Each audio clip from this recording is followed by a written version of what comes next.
Sergeant Castañas, is he here? Lascañas, I'm sorry. Sorry, they're always... Malapit na ang Pasko. Oh, this is Sergeant Castañas. Lascañas. Will you please identify yourself, sir?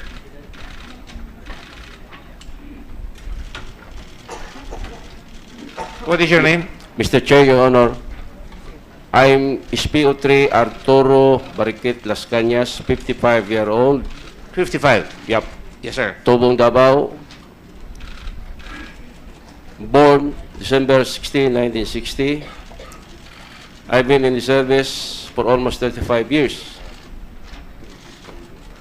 Yes. For the past, All right. Let me put you under oath first. Please stand up. Comsec. Raise your right hand, please. Do you solemnly swear to tell the truth, the whole truth, and nothing but the truth in this inquiry? Mr. Black. You're accompanied by your lawyer. Please identify yourself. Are you the lawyer? Yes, Your Honor. Your name is? I'm Attorney Militon Limos of Tagum City, Your Honor, appearing as counsel for SPO3 Attorney Lascañas. Milton, you're under instructions to advise the witness before he answers, if you like. Yes, Your Honor. And that's all you can do. You cannot directly address the Senate unless we ask you to do so. Yes, sir. Yes, Your Honor. Thank you very much. Proceed. Any questions on Sergeant Lascañas? Hindi ka SPO4, SPO3. yes, sir. Ha? Oo nga, oo. Questions?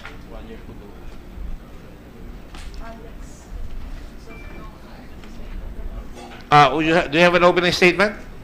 Meron ka ba preliminary statement? Meron ka ba sasabihin sa sa'yo dito? No more, Mr. Chairman. No more. Yep. Dati ba meron? Ay mo kagad no more eh. Meron ba dati o iniba mo na? You change your mind? None, Your Honor. Wala na kamo. Wala. None, Your Honor. Wala. Why? Okay, sige. Senator De Lima is recognized. You're 55 years old? Yes, Your Honor. Are you older than General De La Rosa? Yes, Your Honor. See, don't sit beside him because you'll become a stereophonic. By 1 month? Thank you. Go ahead. Thank you, Mr. Chair. I actually have a lot of questions for this resource You have the floor. person. Maraming salamat po. Magre-retire na po kayo, Yes, Your Honor. December 16. Yes, Your Honor. Ang nagsabi po sa akin yan ay si Edgar Matobato. Alam na alam daw niya po yung birthday niyo. Yes, Your Honor. Kasi- Can you bring the microphone closer to you so we can hear you? Thank you. Go ahead. Tandang-tanda daw niya po ang birthday niyo, December 16. Dahil palagi daw po siyang present. Pag nagse-celebrate kayo ng birthday niyo, taon-taon, every December 16. Aaminin niyo po ba yon? Sometimes, Your Honor. Hindi naman palagi. So, kilala mo po si Edgar Matobato. Yes, Your Honor. Bakit niyo po siya kilala? If my memory is correct, 1996, Your Honor, lumapit yan si Mr. Edgar Matobato sa akin. Nag-alok yan ng property.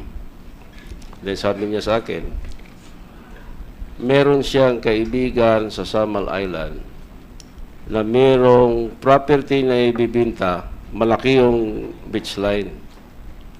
Then sinabi ko kay Edgar, pwede puntahan natin, titingnan. Kasi nagsisidline ako ng as a real estate broker.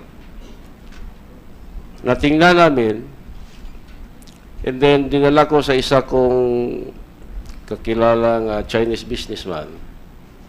In a span of almost 3 months, nabinta ko po. Yung nandito po si Mr. Edgar Matobato, sinabi niya na naka-receive siya o kumita siya ng 300,000 dahil nagbinta siya ng lupa. Galing po yon sa akin, Your Honor. And then, nasundan pa yan ng maraming deals. Siguro sa mga 10 property na inalok niya sa akin for the past almost 3 years. Siguro mga 5 o 6 ang nabinta namin. So yun po ang pagkakakilala nyo kay Mr. Edgar Matobato dahil sa mga business deals na yon sa pagbebenta ng mga properties. Yes, Your Honor. Pero pagkaalam ko din sa kanya, personally, kasi lumalakad yan, nakakumuflage, full pack, may daladalang M14 rifle. So to my understanding, he was a member of the auxiliary group of the Scout Rangers based in Malagos, Kalinan. Yun So- po ang pagkaalam ko. So kino-confirm nyo rin po, kasi yun din po ang sabi niya sa amin. When I say sa amin po, hindi ko lang po tinutukoy yung pag-testify niya po dito sa dalawang hearings last September 15 and September 22, kundi yung pag-i-interview ko rin po sa kanya. Kaya marami po akong mga detalye sa kwento niya. So, kino-confirm nyo nakasama siya, naging kasama siya ng Scout Rangers. Kasi ganun din po ang pagkakasabi sa amin. Nag-umpisa doon sa CHDF noong 1977, tapos umalis siya ng airborne sa Kalinan, Malagos, Davao City. Lumipat sila, and then napunta sila sa Scout Ranger Unit sa Philippine Army, sa ilalim ni Colonel Lorenzana, nagsanay sa Scout Ranger Class of 1982 sa ilalim ni Captain Gutierrez. Mula 1982 hanggang 1988, nanatili daw po siya sa Scout Rangers bilang miyembro ng CAFGO hanggang kinuha siya mismo ni Mayor Duterte noong 1988. Alam niyo po ba yung mga detalye na yon o yung pagkakaalam niyo lang, sinabi niyo ay yung nasa Scout Ranger siya? Yung detalye na yan, Your Honor, hindi ko po alam. Yung mga detalye. Yeah. Okay. Siyempre po, katulad siguro ng iba na mga pinatawag namin ngayon, hindi nyo aaminin na merong Davao Death Squad. Wala pong Davao Death Squad, Your Honor. Media hype lang yan. Hindi rin nyo po aaminin na merong Lambada Boys. Yun daw po kasi, yung pinaka-original na grupo, na 7 lang daw po sila. Kasama si Edgar Matobato, Lambada Boys. Narinig nyo ho ba? Your Ang Honor, Lambada Boys. Narinig nyo syempre DDS, pero sabi nyo media hype. How about Lambada Boys? Have you ever heard? never, Your Honor. Never. Yes, Your Honor. So, since you have not heard of Lambada Boys, sasabihin nyo rin siguro na you have not heard of the other alleged members of the alleged Lambada Boys according to Mr. Matobato. Ludi Pagidupon, kilala o hindi? Narinig Narinig. na o hindi? Nakikita at narinig ko yan, Your Honor. Tony Estaco, kilala nyo? Narinig nyo na? Etc. The name is very familiar sa akin, Your Honor. So narinig nyo si Ludi Padigupon, narinig Yes, nyo yes. na rin si Tony Estaco, Jojo Bosa, Wala, Your Honor. di mo po kilala. Hindi po. Romel Capitana, Hindi po. hindi. Inchik Tan, Hindi po. Boboy Maldito, Familiar sa akin. pamilya. Ano ho ba yung bangkerohan? Lugar ho ba yan? Grupo? Or what? Have you heard of bangkerohan? Is pangalan po yun, Your Honor, ng public market. Public market. Sabi po ni Mr. Matobato, itong si Tony Estaco, si Jojo Bosa, si Romel Capitana, si Inchik Tan at si Boboy Maldito, mga taga-bangkerohan. Itong si Ludi Pagidupon, sabi nyo, narinig nyo na kung sino si Ludi Pagidupon. Sa pagkakaalam nyo, sino po ba si Ludi Pagidupon? Nakita ko yan, Your Honor, kasi yan si Lodi Pagilupon is, he was yata a cousin of SPO4 Teodoro Pagidopon, pero nag-retire na yan last year. Nag-retire siya as senior inspector, if I'm not mistaken. Kilala niyo ho ba siya personal? Nakita niyo na ho ba siya? Kung kilala personal, hindi. Kung nakita, yes. Nakita niyo na. Yes. Sabi po ni Edgar Matobato, formerly Army Scout Ranger din daw po si Ludi Pagidupon, pero detailed po siya sa Ecoland Terminal. Alam niyo yung Ecoland Terminal? Yes, Your Honor. Pagkalam ko po kay Lodi Pagidopon, he was a member of the RRA, the Rebel Returnees Association. So, rebel returnee po siya, former rebel returnee. Sabi po ni Mr. Matobato, yung mga ilang miyembro ng DDS ay yung mga sinasabing mga rebel returnees. Nung nag-expand daw po yung sinasabi ni Mr. Matobato na una, Lambada Boys, naging DDS, ay meron na rin daw sila ng mga kasamahan ng mga rebel returnees. So sinasabi nyo pala ngayon, si Ludi Pagidupon was also a former rebel returnee. Correct? Yun po, Your Honor, ang pagkalam ko. At sabi pa ni Mr. Matobato, si Ludi Pagidupon daw ang nag-recruit sa kanya para sumama kay Mayor Duterte. Pero si Mayor Duterte ang parang nag-utos kay Pagidupon na kunin siya. Hindi niyo po alam yon? Hindi ko po alam, Your Honor.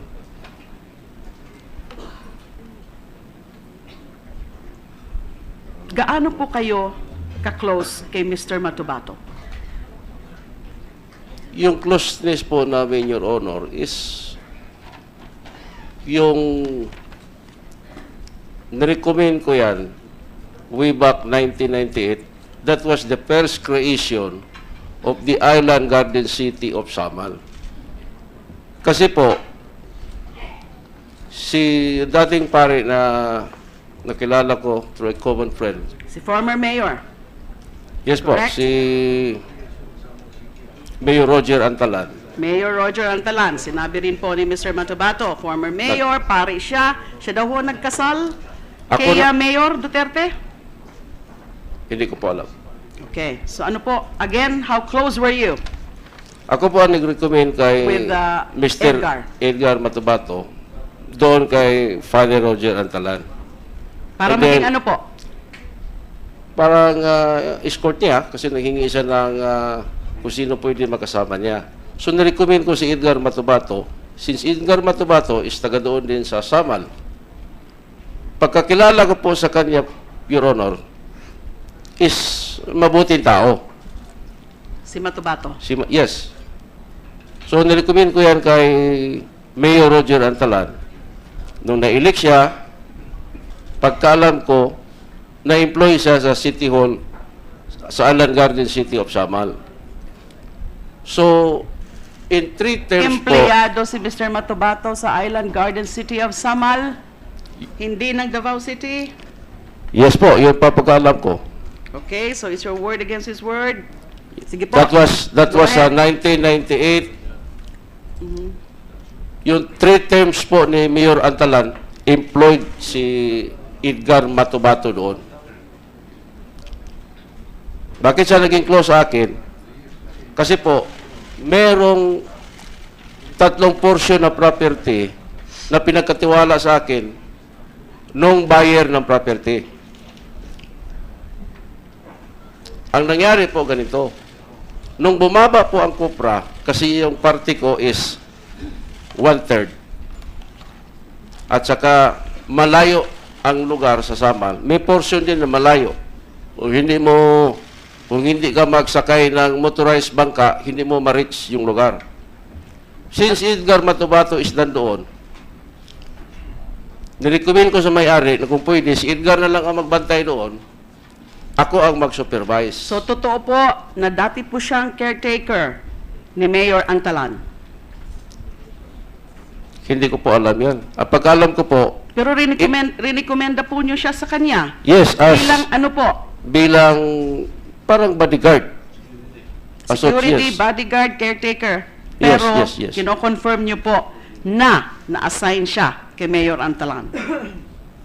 Although hindi po sigurado ako kung pagkakasabi niya caretaker, bodyguard, or what. Na-assign siya po, na-employ siya sa City Hall ng Island Garden City of Samal. Sa City Hall ng Island Garden City. Pagkakaalam nyo. Opo? Yes, yes, Now, Your Honor. nasabi nyo, naging close kayo sa kanya? Yun ho ba? Tama Yes. ho bang statement yon? Yes, on dealings of itong niyugan. Sa katunayan, sabi po niya, nung 2013 nga daw po, rinigaluhan niyo siya ng wristwatch. May resibo ho siyang pinakita. Wristwatch. Hindi ko sigurado ang taon, pero siguro. Yes, Your Honor.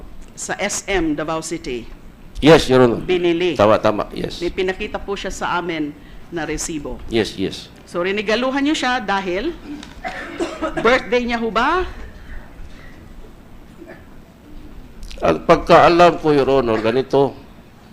Bumili ako ng relo.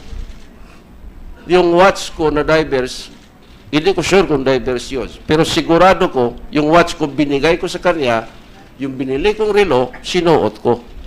So, hindi nyo pala binigay kay Mr. Matobato yon? Kasi ang sabi po niya, regalo nyo sa kanya yung binili sa SM Davao City. Hindi, yung watch ko po, Your Honor. Yung watch ko, binigay ko sa kanya, and then yung binili ko, yun ang sinuot ko. Alam niya ho ba yon na yung binigay nyo sa kanya, second hand na lang?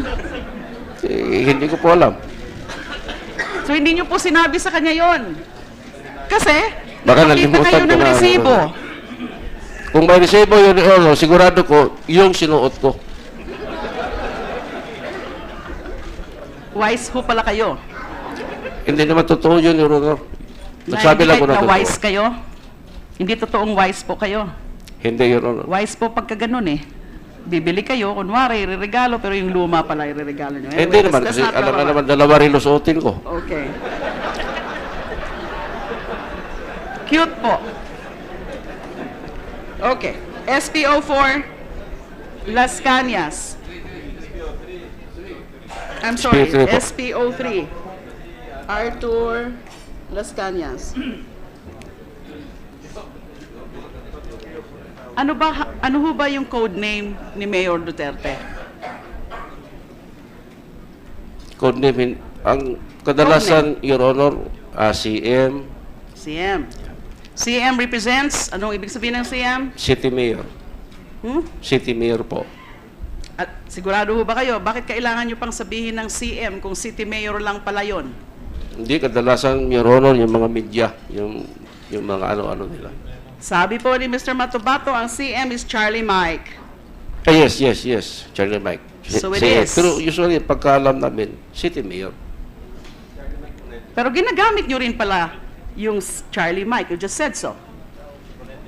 Personally, Your Honor, sa akin, hindi. Mayor Rodi, halos kadalasan ang tawag sa kanya. Yung code name na Hari-Hari, ginagamit nyo rin ho ba yun sa kanya? Hindi po, Your Honor. Sabi po ni Mr. Matobato, dalawa daw po ang maituturing doon sa grupo ninyo na napaka-close kay Mayor Duterte. Dalawa daw po yung sinasabi na second in command or kanang kamay. Kayo daw po, Arthur Lascañas at si SPO3 Sanson Sunny Benaventura. Kilala niyo po si Benaventura? Yes, Your Honor. Sino po si Benaventura? Driver po ni Mayor Rodi Duterte. So inaamin niyo ho ba na kayo ang pinaka-close, kayong dalawa, kay Mayor Duterte? Your Honor, Na sabi ni Mr. Matobato, ang trato sa inyo ni Mayor Rodi Duterte ay his very own brother. Like his very own brother. Para daw kayong kapatid ni Mayor Duterte. Totoo? Your Honor, excuse me for my word. Hindi po totoo yan. Sinunggaling po si Edgar, Your Honor. Conclusion niyo po yan. Yun po ang sabi niyo. Okay? Kasi Can I cite for it? pwede rin pong sabihin ni Mr. Matobato na kayo ang sinungaling. So wag na muna ho tayo ano ng mga ganyang statement. Kaya nga po kita tinatanong, inaalam ko po kung alin dun sa mga sinasabi ni Mr. Matobato ang totoo o posibleng totoo at hindi totoo. Hindi po Kaya po totoo. tinatanong ko to. At kayo nga daw po, sa inyo daw po dumadaan yung mga order ni Mayor Duterte sa pagpapapatay ng DDS. Your Honor, Siyempre, hindi nyo hindi po totoo.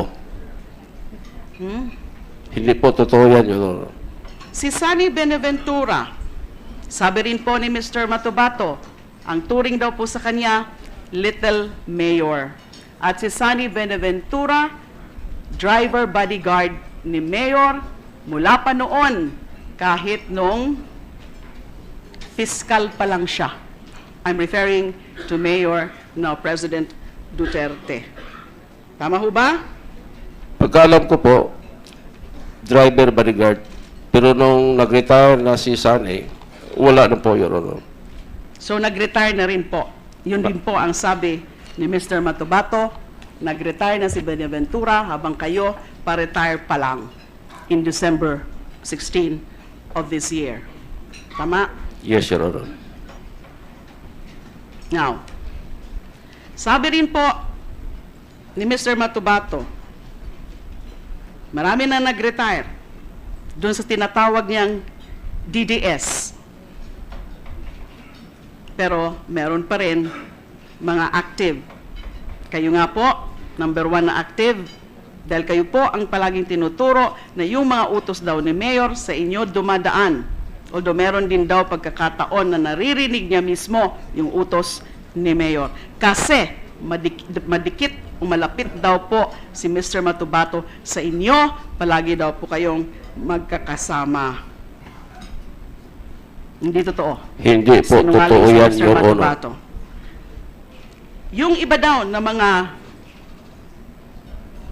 active pa, aside from you, ay si Tony Rivera, kilala niyo po? Yes, Your Honor. Ronald Lau, Yes, Your Honor. and si Police Chief Inspector J.C. Francia. Yes, Your Honor. By the way, SPO3 Lascañas, saan po kayo naka-assign ngayon? Non-duty status na po ako, Your Honor. Nag-ano po? Non-duty status na po. What is duty status? Non-duty na po, Your Honor. Non-duty status. So saan po kayo pumipirmi? Sa bahay, every morning, jogging. In Davao City. Yes. Si Ronald Lau, kilala nyo? Yes, Your Honor. Si Police Chief Inspector Francia, kilala nyo? Yes, Your Honor. Yes. Dahil kasama rin sila sa heinous crime section. Yes, Your Honor. Like you. Yes, Your Honor. Ilang taon po kayo nasa heinous crime section? Since na-create ang heinous crime year 2001, after it was dissolved in 2010, nandun pa ako, Your Honor. 2001 and dissolved in 2010. Yes, Your Honor. And when you say dissolved in 2010, sino po ang nag-dissolve at bakit dinissolve? Because in my understanding, Your Honor, kami kasi noon yung election. Then, nag-request yata si Speaker Nograles na ma-dissolve yung unit, kaya na-dissolve. So panahon pa po ni former Speaker Nograles. Yes, Your Honor. But he was the speaker, he was a congressman, he was never a mayor. Correct? Yes, Your Honor.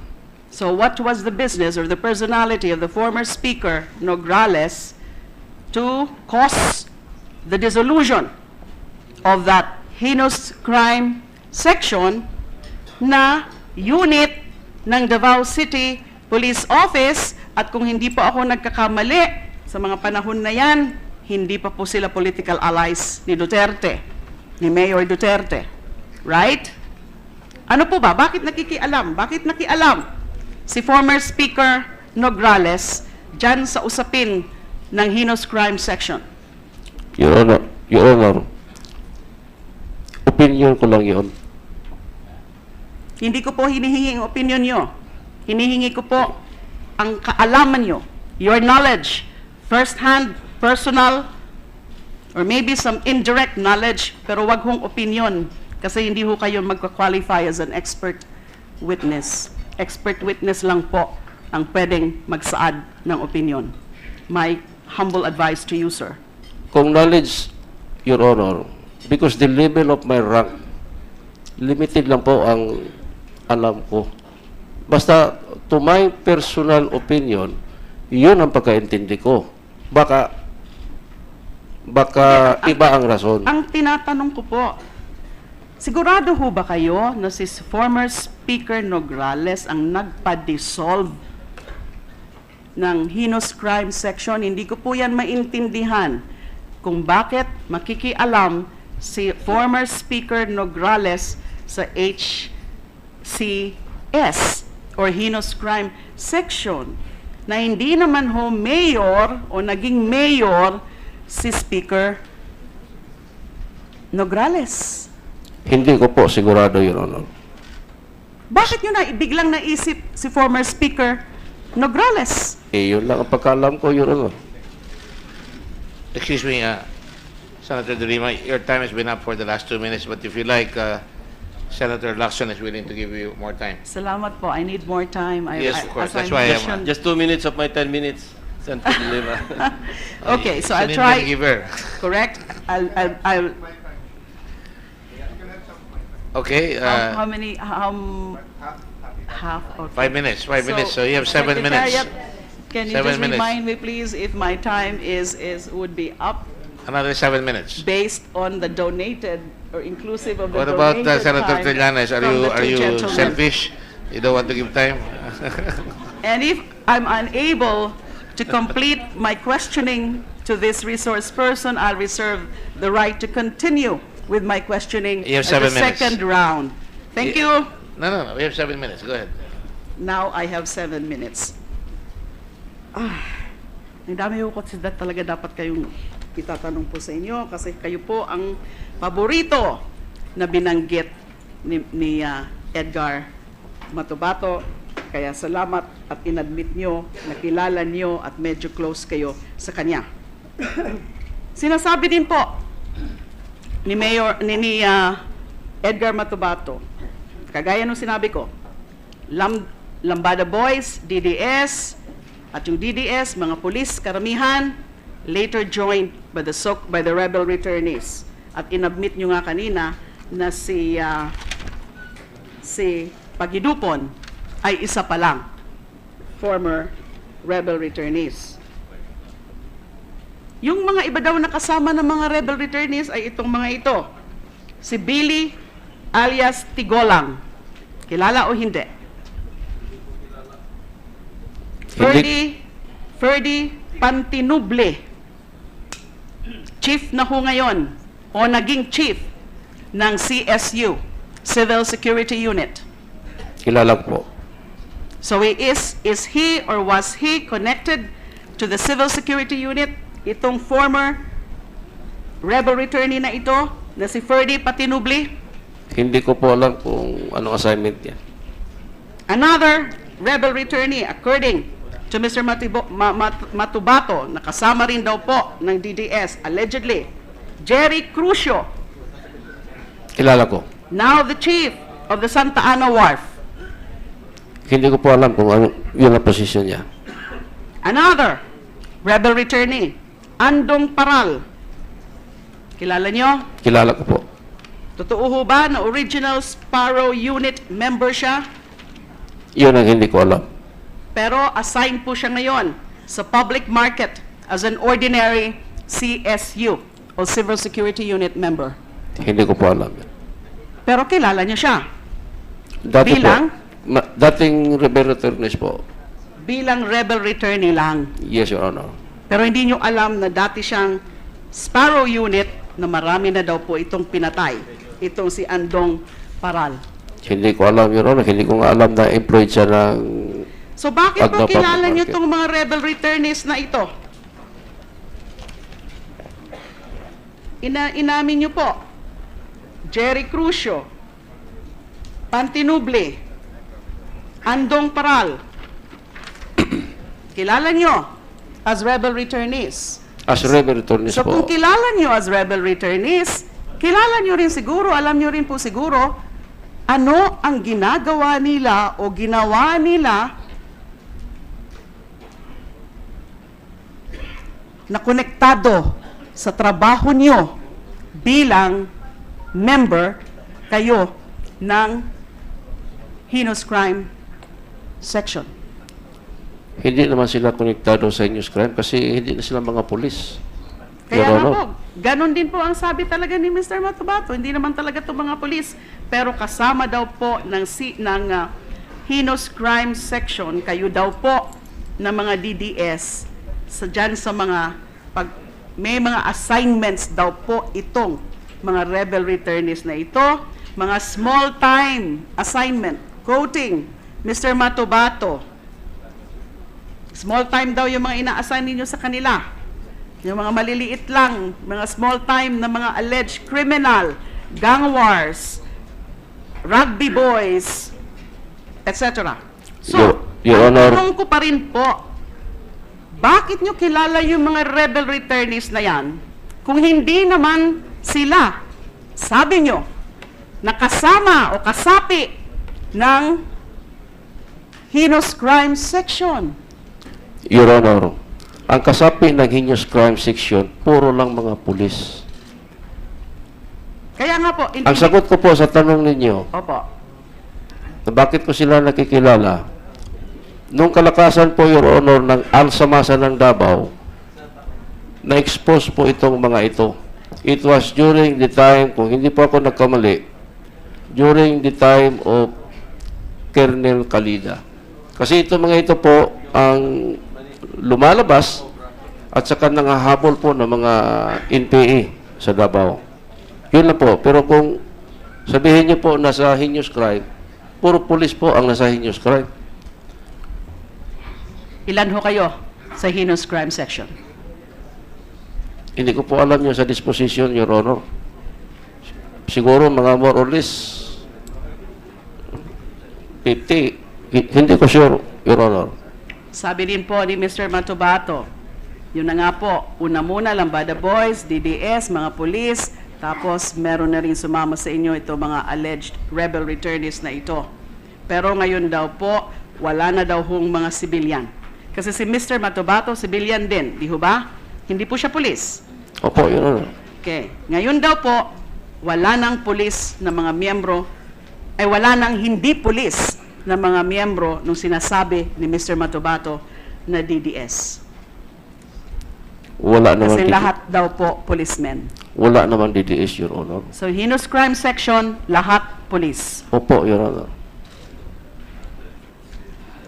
Sabi ko nga ho kanina, palaging kayo po ang tinuturo ni Mr. Matobato. Kayo daw po ang dinadaanan ng mga instruction ni CM dyan sa mga assignments na yan na pagpapatay. At pwede nating i-categorize yung mga pinapatay daw po ninyo bilang mga miyembro ng tinatawag na DDS. Yung mga biktima in general na walang mga pangalan, hindi nila alam, at least sila Mr. Matobato at saka iba pang kasamahan nyo, yung mga pangalan, pero pinapapatay. Tapos, yung isang klase naman po ng mga pinapatay daw po. So, puro po ako dito daw. Kasi hindi po, that's not according to me. That's according to Mr. Matobato. Yung isa pang kategory ng mga pinapatay ay yung mga sinasabing more or less special assignments. Kung nakinig po kayo doon sa kanyang naging testimonya nung 15 tsaka nung 22, may ilan-ilan hong mga kaso ng mga killings na mga pwede nating sabihin na mga special assignments. So, syempre, wala kayong aaminin dyan. Whether doon sa general killings na mga nameless, faceless victims o yung mga meron mga pangalan o kaya at least kilala man lang kahit hindi pangalan kundi kilala lang, like for example, an LTO fixer, a DI, etc., etc. Wala po kayong aaminin doon. Hindi naman po totoo yan, Your Honor. Hindi totoo na meron mga patayan sa Davao City. Merong patayan po, pero yung mga pinagsasabi po ni Mr. Edgar Matobato, especially linking my person, wala pong katotohanan yan, Your Honor. Ano sa tingin mo ang dahilan? Bakit kayo ang palaging tinuturo ni Mr. Matobato? Nakilala pa niya, may mga pinangalanan po siya. At sa tingin ko po, lahat ng mga pinangalanan na yon, kung hindi po ako nagkakamali, ay aaminin na kilala nila si Mr. Matobato. So bakit po? Imbento ho ito lahat? Yes, Your Honor. Bakit po? Meron akong i-narrate, Your Honor. Will you allow me? Yes po. Thank you. Although mahaba ho ba yan? Hindi naman, Your Honor. Hindi naman, Your Honor. It's based on documents.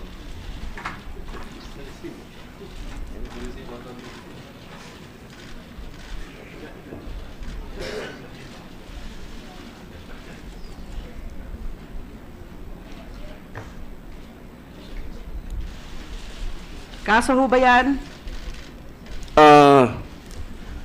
This is the statement, Your Honor, of Edgar Matobato, dated September 4, 2014. Basahin ko, Your Honor. Sworn statement of Edgar Bernal. Ayan po yung sinabmit sa NBI. Yes, Your Honor. Saglit lang, Your Honor. Sige po, go ahead. Allegedly, it was taken at the Anti-Organized and Transnational Crime Division, Death Investigation Unit, National Bureau of Investigation, Top Manila. Dito, Your Honor, nakararate lahat ang paninira sa akin ni Mr. Edgar Matobato. Dito din nakararate din, binubugbog siya dito for 1 week. Pero as you observe, Your Honor, this statement of Mr. Edgar Matobato, September 4, 2014, barely almost 3 months of the alleged torture of Mr. Edgar Matobato by the members of the Davao City Police Office, and no less than the Chief of Police, Colonel Vicente Danao. Wala po itong medical certificate. And dito naman po, sa kanyang sworn statement dated June 4, 2015,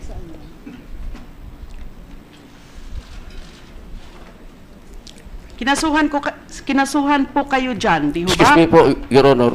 Yes, yes. I have to finish po. Opo, pero sandali lang po. Ako po nagtatanong. So it's upon my liberty Sorry po. and it's upon my sense of liberality that I'm Sorry allowing po. you to make a narration. Kinasuhan po kayo dyan sa kaso ng alleged torture. Yes.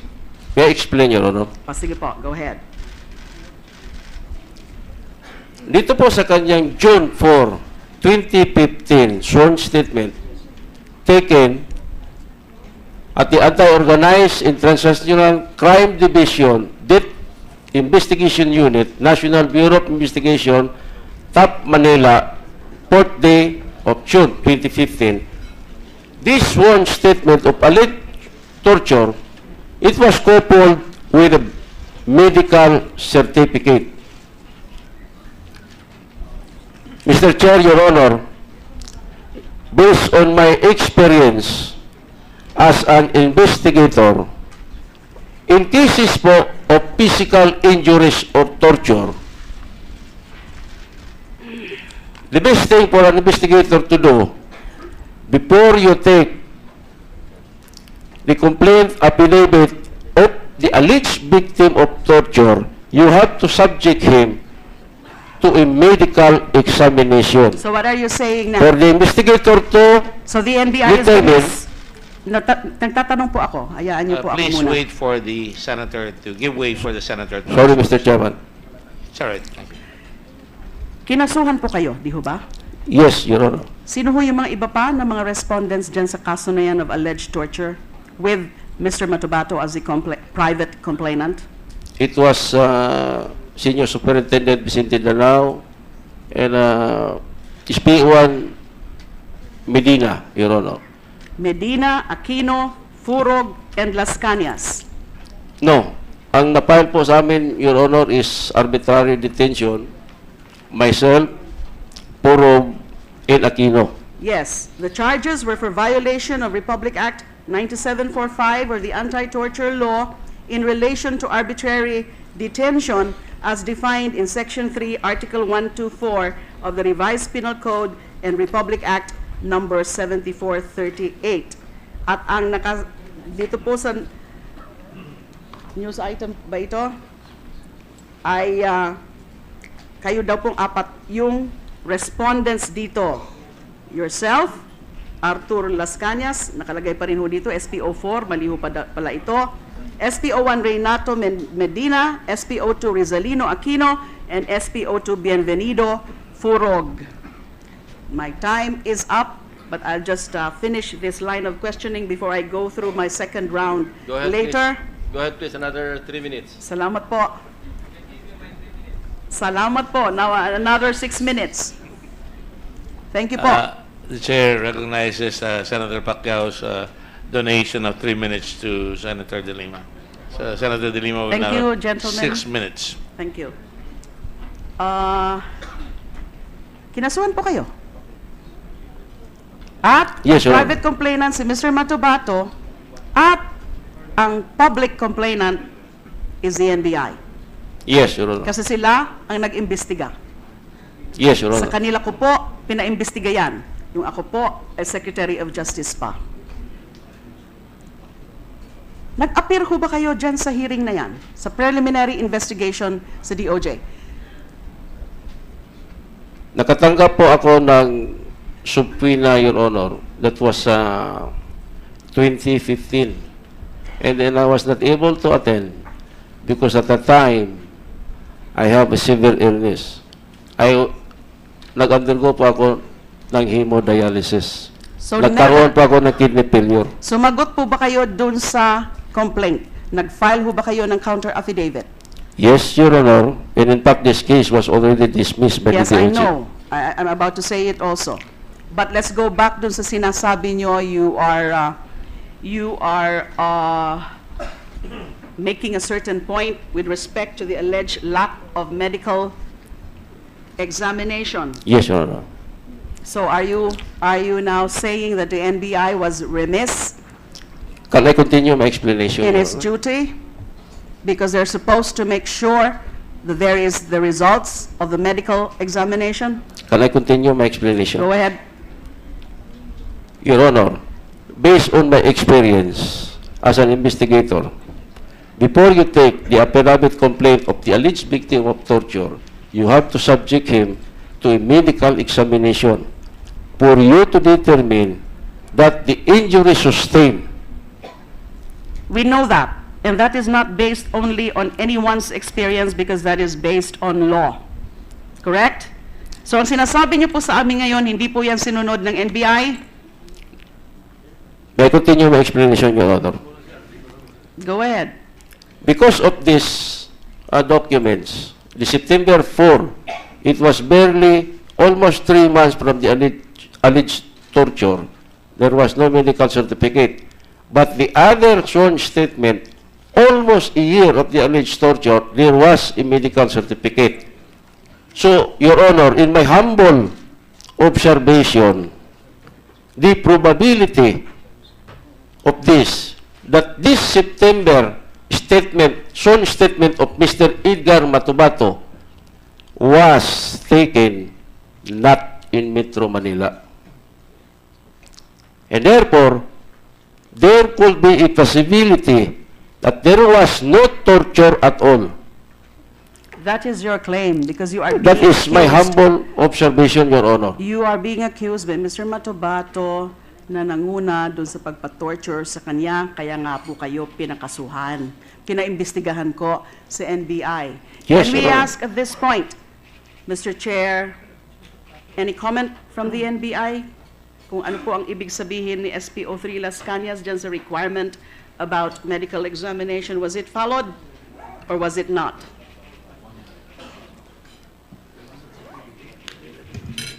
Good morning, ma'am. Attorney Tubira will answer that, ma'am. Please identify yourself. I am Attorney Joel Tobera, Your Honor, the former chief of AOTCD Death Investigation Unit, and currently the chief of the Anti-Illegal Drugs Division, Your Honor. Let the record state so. Good afternoon, Mr. Chair, and to the honorable members of this chamber. I will belie the allegation or the statement of the resource person that Mr. Matobato gave his statement somewhere else, because Mr. Matobato appeared personally before the NBI on September 4 of 2014. We have records to show. Apart from this statement, we video and photograph the incidents. Moreover, Your Honor, insofar as the medical legal report is concerned, considering that Mr. Matobato claimed that he was tortured sometime of June 2014, part of our report, and may I read, Your Honor, herein complainant submitted himself to the NBI Medical Legal Division, meaning to say, we at the NBI DIU referred him for medical legal examination as a standard operating procedure in cases of this nature. On June 4, 2015, in order to obtain evidence of the physical torture that he was made to undergo under the hands of subjects Danao and Medina, due to medical legal division's lack of proper equipment, meaning the NBI, Your Honor, Matobato was advised by the attending officer to secure a chest X-ray from another medical facility, the result of which will be used by the MLD in coming up with their official medical findings. So that, Your Honor, in the second statement, which was referred by the resource person, there was already a medical legal examination report. Because on June 5, 2015, after having received and examined Matobato's recent chest X-ray, Dr. Evelyn B. Ignacio, Medical Legal Division of the NBI, released an official report indicating that radiologic report of chest on June 23, 2015 gave negative chest findings. However, Dr. Ignacio reported having found a healing wound left buttock, lower medial aspect measures 0.3 times 0.3 centimeter in diameter. That explains the lack of medical legal report in the September 4, 2014 sworn statement of Matobato, Your Honor. But you were able to secure one subsequently. Yes, Your Honor. Was there any doubt in your mind as an investigator whether that particular medical certificate obtained later than September 4 was not representative of the alleged acts of torture that Mr. Matobato has complained about? You accepted the medical certificate, correct? Because it formed part, I think, correct me if I'm wrong, that it formed part of your so-called evidence in filing torture case. You accepted it. Do you understand my question? Since kayo po ang nag-file ng kaso, kasama si Mr. Matobato as a private complainant. Ganun naman ho talaga ang mga kaso sa NBI, di ho ba? Pag iniimbestigahan nyo na muna whether merong private complainant o wala. Kasi meron din po mga kaso na nagmomoto proprio investigation din po ang NBI, right? Yes, Sa Your Honor. kasong ito, meron private complainant. Si Mr. Matobato mismo, an alleged victim of torture. Pero, finailan nyo, nag-file kayo ng kaso sa DOJ, specifically the National Prosecution Service. Ibig pong sabihin, ng pag-file nyo ng kaso, ay meron kayong what? Prima facie case. Yes, Your Honor. Naniniwala kayo, at least at your level, as investigators, na posible nagkaroon nga ng alleged torture as claimed by your private complainant. Correct. That's right, Your Honor, because apart from our findings, it passed through our legal division and the Na nag-i-evaluate. findings of our legal That is division. also your staff. SOP.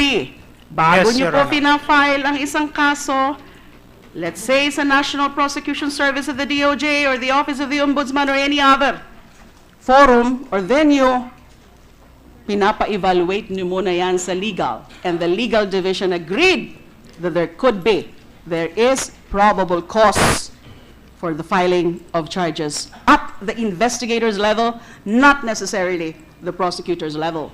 That's Tama right, po? Your Honor. Okay. So narinig nyo na po?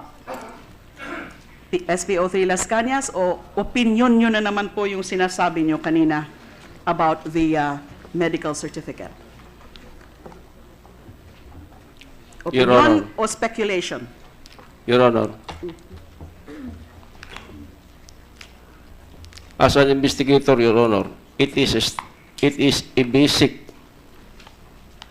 to submit the alleged victim of physical injury or torture for the medical legal officer to determine if there was really a torture or it might be a self-inflicted injury.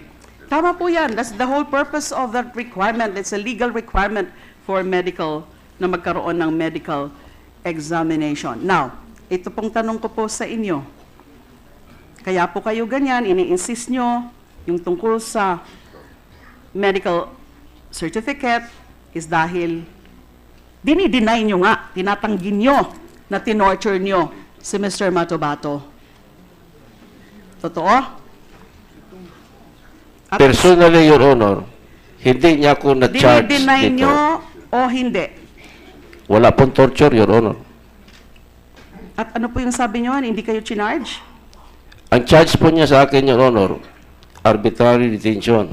But when he appeared dito, Your Honor, sa Senate, sinabi niya na I was part of the torture. Hindi po totoo yun. Kasama po yan sa charges na final ni Mr. Matobato at ng NBI. I don't think itatanggi yan ng NBI. Pakitanggi na lang please kung hindi totoo na yung charges na final nyo against SPO3 Arthur Lascañas, as well as, can you again correct me if I'm wrong, Ronald Lau, kasama po, kinasuhan, Attorney Tuvera? Your Honor, I will check the records of this case because there were policemen who were not part of the charges. For example, he is claiming that the resource person is claiming that only arbitrary detention was filed against him. I will check on the records, Your Honor, and I will inform the Honorable Committee later on, because I brought with me the whole record of this case. Because my notes say na hindi lang arbitrary detention as defined in Section 3, Article 124 of the Revised Penal Code, but also Anti-Torture Law, Republic Act Number 9745. Tapos kung babasehan po natin sa sinasabi ni Mr. Matobato, yung mga di umano na nag-participate sa kanyang pag-torture, aside from this resource person, is Ronald Lau, Jay Francia, Donito Ubales, Rizalino Aquino, and Jim Tan. So my next question, also to the NBI, it's okay if you can't answer it now. Sino-sino dito sa mga inakusahan ni Mr. Matobato na nag-torture sa kanya ang eventually kinasuhan niyo sa National Prosecution Service of the DOJ? Our report states, Your Honor, that the following police officers were charged by our Death Investigation Unit. Police Senior Superintendent Vicente Danao, SPO1 Renante B. Medina, SPO2 Rizalino G. Aquino, SPO2 Bienvenido C. Furog, and SPO4 Arthur B. Lascañas. Nature of cases, Your Honor.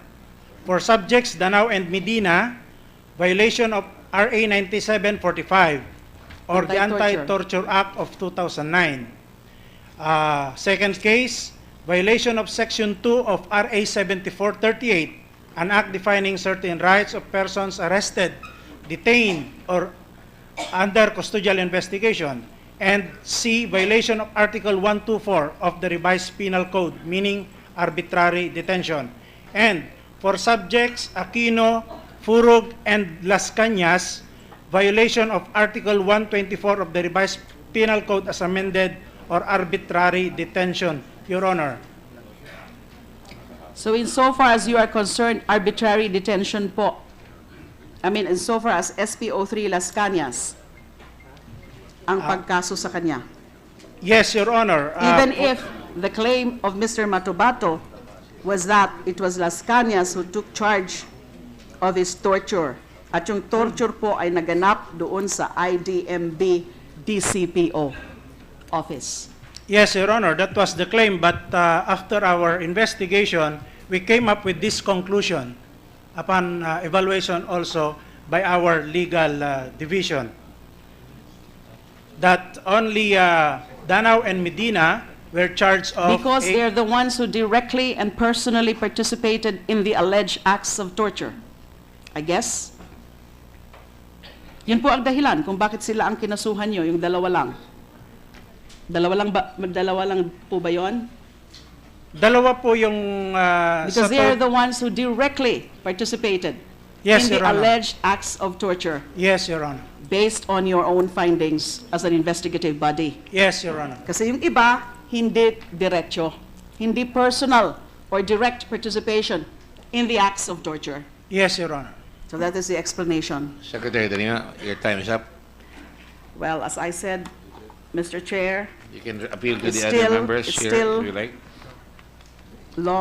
it's still a lot of questions from me because I'm just trying to clarify everything that Mr. Matobato has stated relative to this resource person, SPO3, Arthur Lascañas. So I would very much want to continue with my questioning at a proper time. Perhaps during the second round, I do not want to abuse the liberality of my colleagues. Thank you. That is understood. Thank you very much. Senator Thank you. Soto is recognized. Yes, this is going to be brief, just for enlightenment. In my second round, I'll talk about the United Nations. You have 2 Ito seconds. muna tayo. Yes, 2 seconds is enough, actually. Go ahead. I just want to clarify from SPO3 Lascañas. Sabi niya kanina, dahil hindi siya nakapagsalita eh. Sabi mo, sinungaling si Matobato. Bakit mo nasabi yun?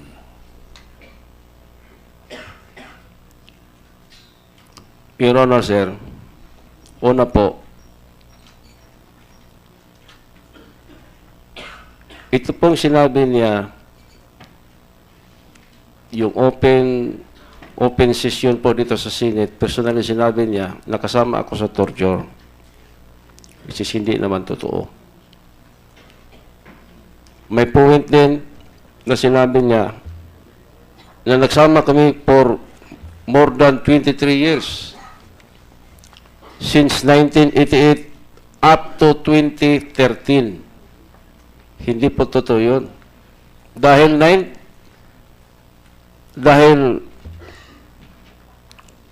Yung 1988, civilian pa po ako noon. Nag-awol po ako, na-reinstate ako 1989. Nakilala ko siyang lubos 1996 dahil dito sa dealing namin ng lupa.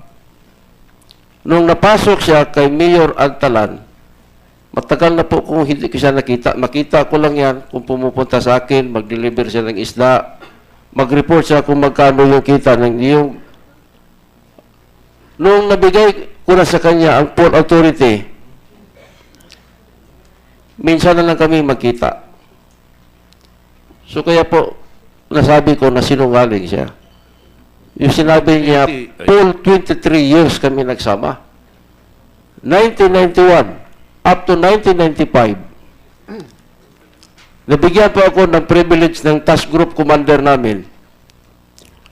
Nag-enroll po ako the whole almost 5 years. Nasa College of Law po ako sa University of Mindanao. Ito po katabi ko, kaklase ko ito. Kami magkasama. So nasabi ko, sinungaling siya.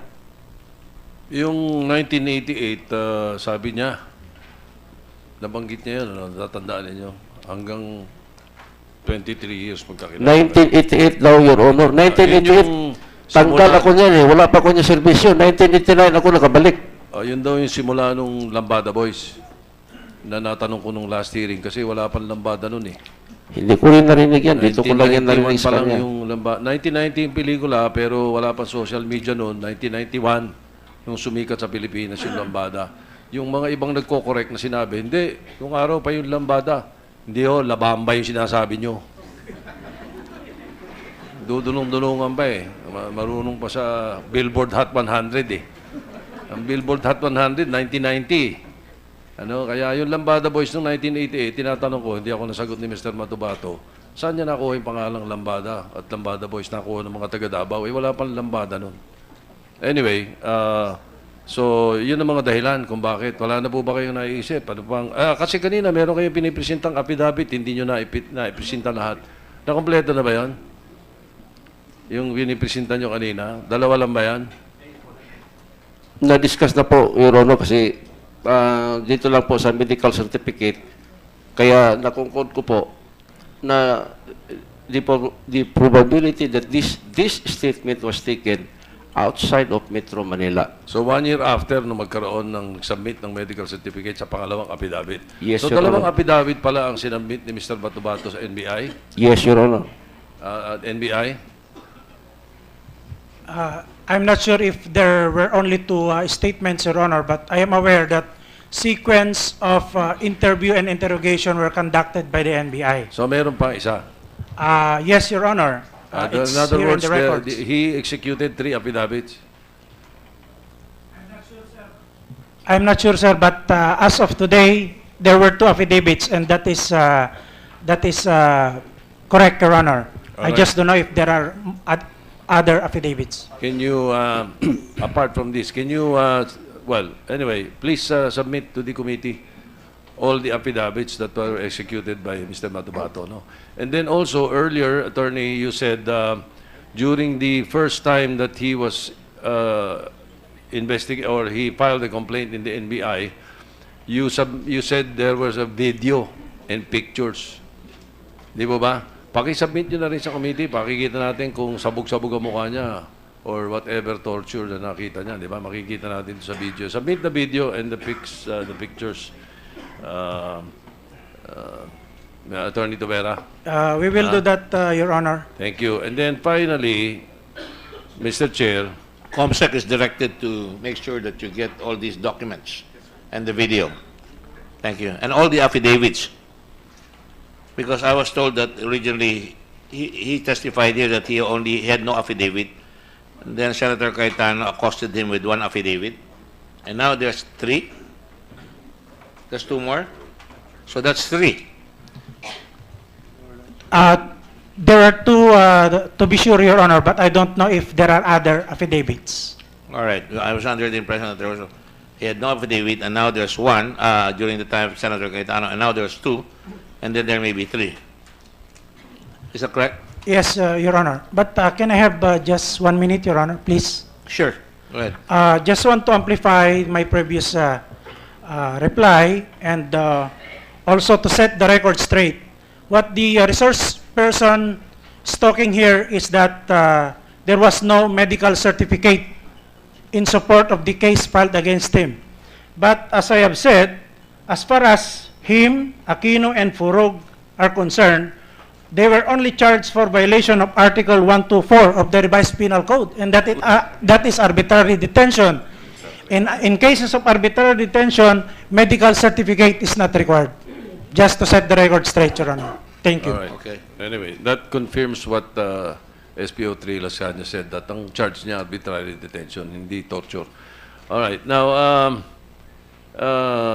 just one more point, Mr. Chair, before I give up my time. To the Philippine National Police, there was a point raised about legal procedures or proceedings against the police.